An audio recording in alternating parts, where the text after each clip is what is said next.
gives me great pleasure to invite the President to the stage to deliver the keynote address and give us a message of what needs to happen from here going forward. Thank you.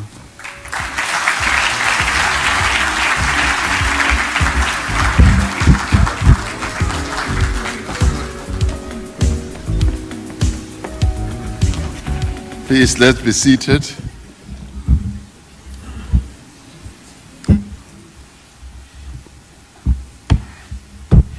Program Director, Your Excellencies from a number of countries on our continent, ministers here present, and officials and business leaders from all over the world, particularly our key trading partners and investing partners. As I was walking in, Minister Ramokgopa said that we have brought together a lot of people from a number of countries who have a lot of money. And as I came in, I said, I can smell the money. But I then added that, you know, sometimes when you walk into a room, when they want to make some effect, they suddenly dim the lights. And I said to the minister, I just hope they don't dim these lights, because I want to see these people who have money for our various projects. No, Minister, you may think that you have the switch.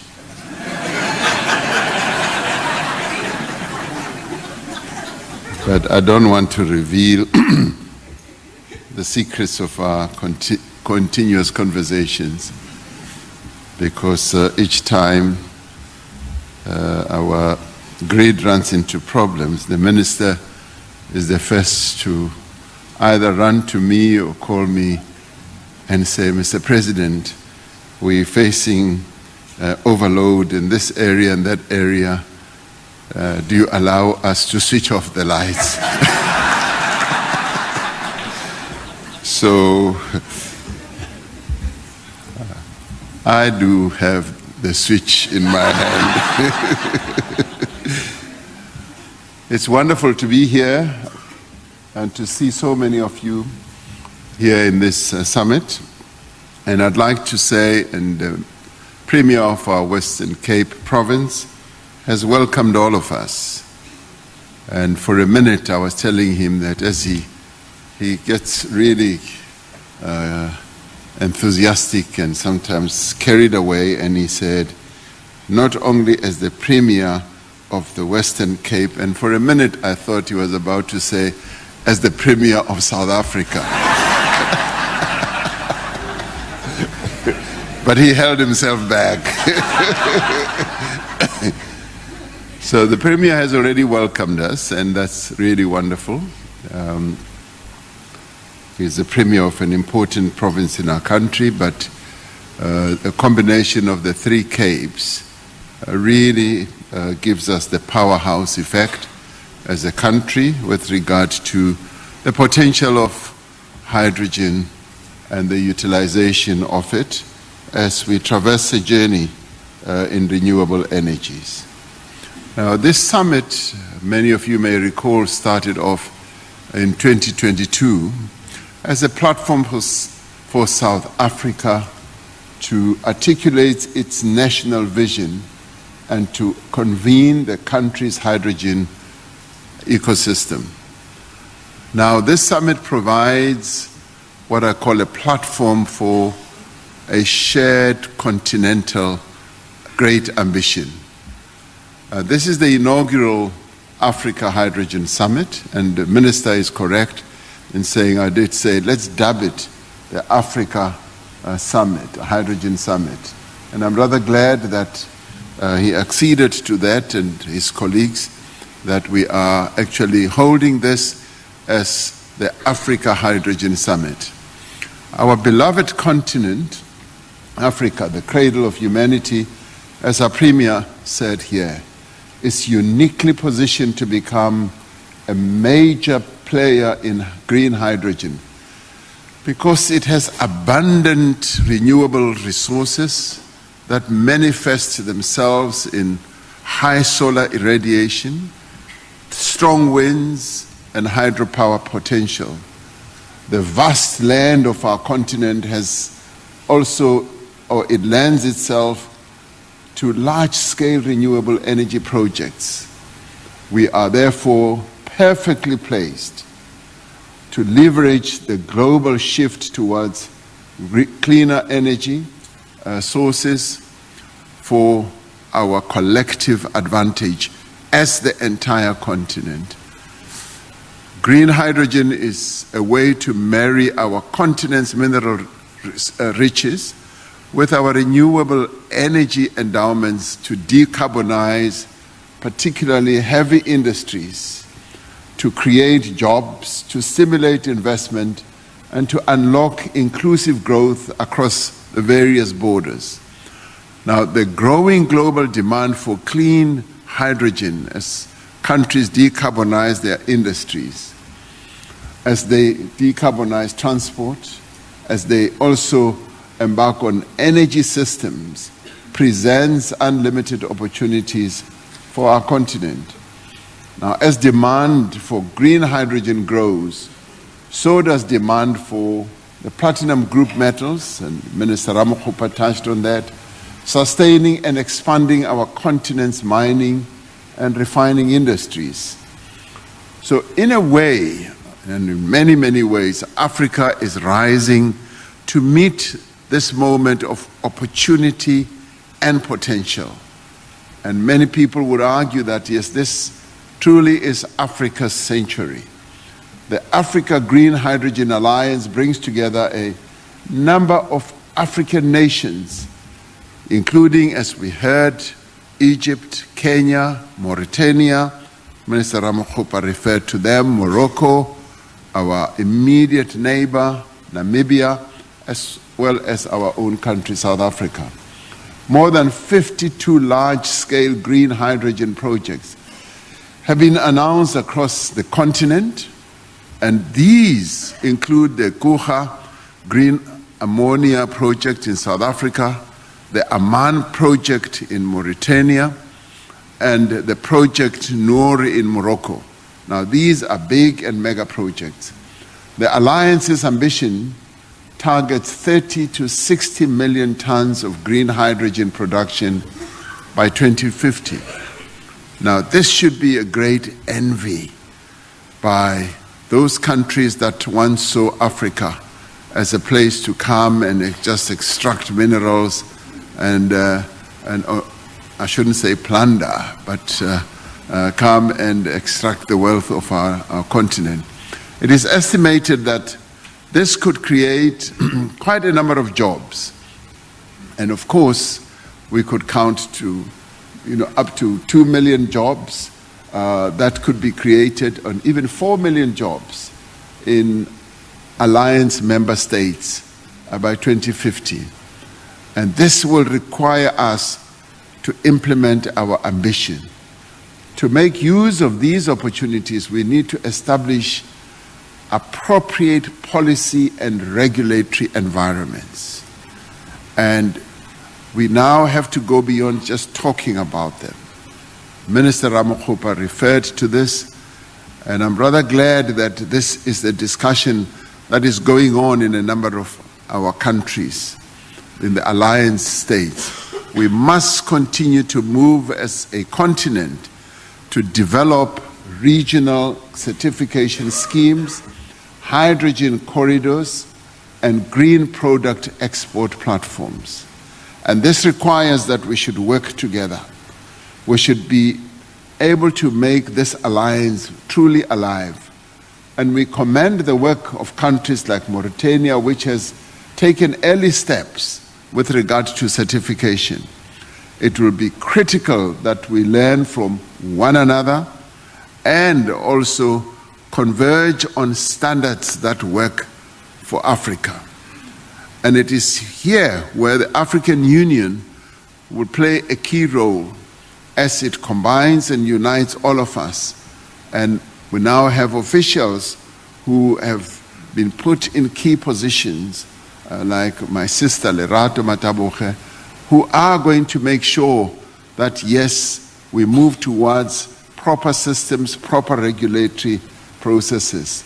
The recently launched Green Hydrogen Project is a consolidation of 35 underlying studies, providing the most comprehensive insight to date into the continent's green hydrogen potential. A number of recent global developments further support our continent's potential on green hydrogen and enhancing this ecosystem. The H2 Global mechanism is opening its second bidding window with one of the 4 lots allocated to our continent. The African lot, which is gladly funded by one of the countries that is participating here, Germany, will guarantee offtake for successful projects on our continent. A joint declaration of intent with the German government focuses on market access, offtake opportunities, and value additive benefits in the production of green steel as well as green fertilizer. And we've been talking about fertilizer in various summits, and I recall how at the G7 we spoke about fertilizers, even beyond the shortage of fertilizer in the wake of the Ukraine-Russian conflict. We commend the German government for its commitment to African supply.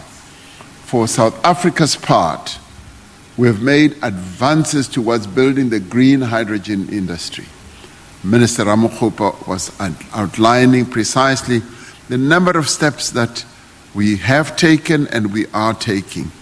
And it has, beyond just being addressed in the State of the Nation address, been an area of great focus amongst our officials, and I'm glad to say amongst our business people as well. To date, South Africa has invested more than 1.5 billion rand in our Hydrogen South Africa program. Through our partnership with the European Union, we have prioritized support to projects like Sasol's High Shift program, which aims to produce up to 400,000 tons of sustainable aviation fuel annually. The project directly supports African reindustrialization in many, many ways, as well as European energy transition goals. Now, the High Shift program could anchor demand for up to 20 gigawatts of green hydrogen and represents a scalable model for industrial decarbonization. The Sasolburg pilot is now producing green hydrogen for domestic use. In the Eastern Cape, the Kgosientsho Green Ammonia project is at an advanced planning stage for 4 additional flagship hydrogen projects that are expected to be submitted to Cabinet to be approved fairly soon. The newly launched South African Renewable Energy Master Plan aligns the localization of renewable energy and hydrogen components with industrial development, as well as another important priority of our country, which is job creation. The expansion of the country's electricity transmission infrastructure. And if there's anything that Minister Ramokgopa has a slightly greater ability to do, rather than having dreams of switching on and off, is the work that he's doing now on the expansion of our transmission lines. And this is the infrastructure project that he has been given. And he is already excelling in that. And this is essential to the growth of renewable energy in our country. And it is now being accelerated through what he has inaugurated, the Independent Transmission Projects Office. New wheeling regulations create an enabling environment to enable the private power producers, especially those receiving hydrogen projects, to participate in a more meaningful way. Now, these reforms demonstrate that we are not waiting, we are not sitting by, and as Premier Winde was saying, we are moving as he was inspired by some German participants here, and he's a good learner. He learns very quickly. He just hears some words and he repeats them, and with meaning as well. Not like a parrot. I don't have a premier who's like a parrot. He's very well schooled in this. But more seriously, moving, yes, from PowerPoint to not gigawatts, but terawatts. That's what we shall do.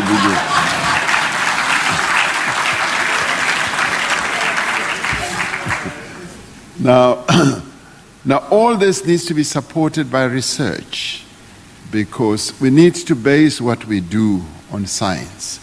We need to base what we do on evidence. Now, major research is underway in all aspects of the green hydrogen value chain to reduce final costs, because we need to look at the cost line. Now, early commercial exploration for naturally occurring white hydrogen is underway in the provinces of Limpopo, Mpumalanga, and Gauteng. If white hydrogen is proven to be available and commercially extractable, this will provide a further source of clean hydrogen. Now, tapping into the potential of the hydrogen economy is a matter of great urgency for our continent. The continent has borne the brunt of climate change, and the devastation it causes in communities and economies is enormous. As the Premier was saying, right now, the Eastern Cape is suffering from the floods that are unprecedented and that have already killed easily more than 49 people.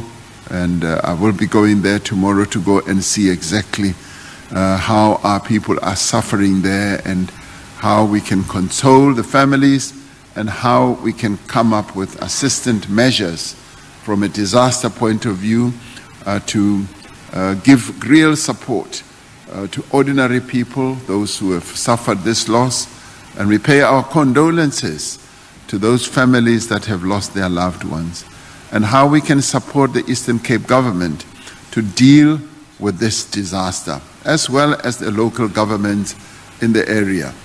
We've witnessed deadly heat waves, heavy rains and fires here in this province, in the Western Cape as well.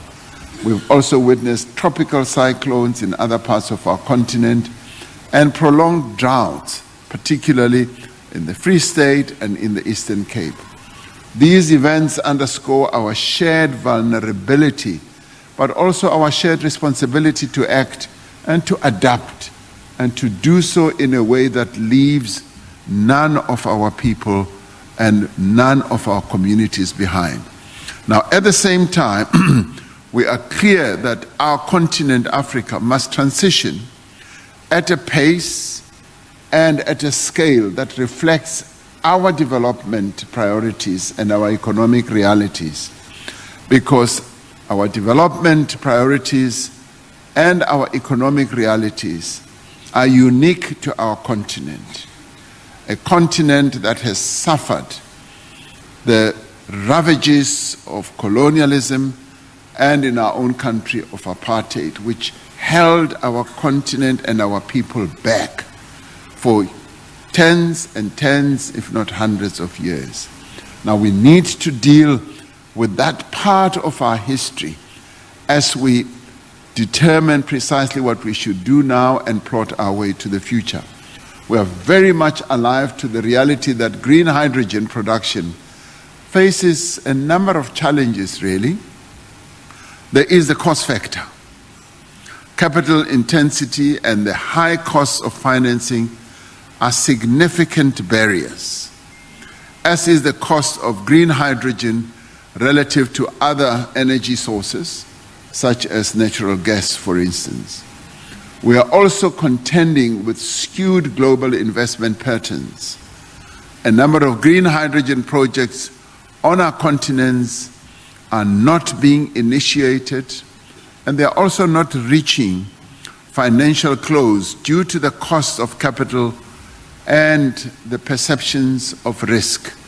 And when many would-be financiers look at our continent, at various parts of our continent, they just see risk and then they pull back. We cannot close that gap with potential alone. We must match it with demand signals, regulatory certainty, as well as project preparation support. We need to ensure that there is sufficient and growing demand so that we can scale up our own capability in this area. This includes building domestic demand in African countries. In this regard, the launch of the green hydrogen production for mobility in Sasolburg, for instance, as well as policy enablers for domestic offtake, are important foundational steps that need to be taken. As we explore these exciting and unprecedented opportunities, we must work to address the impediments to growth in this industry. In 2024, the International Energy Agency reduced the global 2030 hydrogen forecast or growth forecast. It said that the sector is now maturing and moving possibly beyond the hype observed in recent years. It said that understanding among stakeholders about where the real opportunities for hydrogen lie and where efforts must be made is now much more stronger. Now, tempered by these realities, it is this summit that you are attending today that must not only be a platform for ideas, and as we said, you'll be seeing lots of PowerPoints. You need to move beyond those ideas that are projected in the PowerPoints and begin to deal with how we can turn all these ambitions into real commitments that are implementable. We must therefore put our continent, particularly the African voice, at the center of global energy rulemaking. We must be the authors of our own future. And that is why I did say I'd like us to dub this an Africa Green Hydrogen Summit. During its G20 presidency, as you heard, South Africa has chosen to prioritize just energy transitions as engines of economic growth and social development. We will be proceeding to Canada to attend the G7 in just a few days. And this is the message that we will be projecting to the leaders of the G7, that our remit, our objective with our G20, the South Africa's G20, is to focus precisely on issues of energy. The African Green Hydrogen Summit is an important part of the vision that we are going to project there. Hydrogen is a bridge to a new export industry for African countries. It is an enabler to Africa's energy independence and climate resilience as well. More importantly, hydrogen in the end is an anchor for industrial transformation as well as infrastructure investment. Now, all of us, whether you are on the continent or extra Africa, I would like to believe that we are called upon to join hands to build this bridge together as Africans, as partners, and as builders of a green, prosperous, and inclusive future. Inclusive future, yes, for us here in Africa, but an inclusive future for the global community as well. And if we infuse this type of approach in what we will be talking about at this summit, in what we will be doing, the projects that we will be embarking upon, the future for Africa and the future for humanity becomes a lot brighter. I wish you the very best as you carry on with your summit and come up with the clever ideas that I know you will come up with. Thank you very much.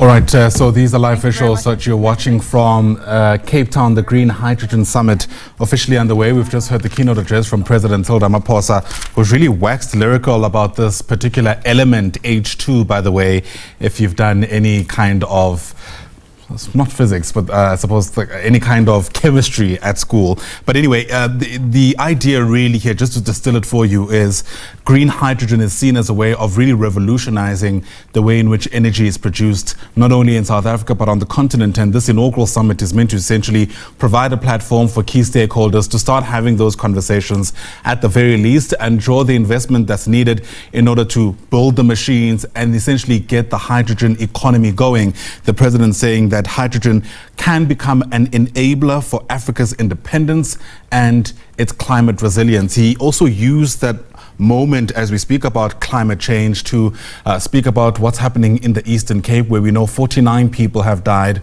due to widespread flooding in parts of Dikolini, that's in Mthatha and surrounds. The president announcing there on the podium that he too will be headed to the Eastern Cape tomorrow.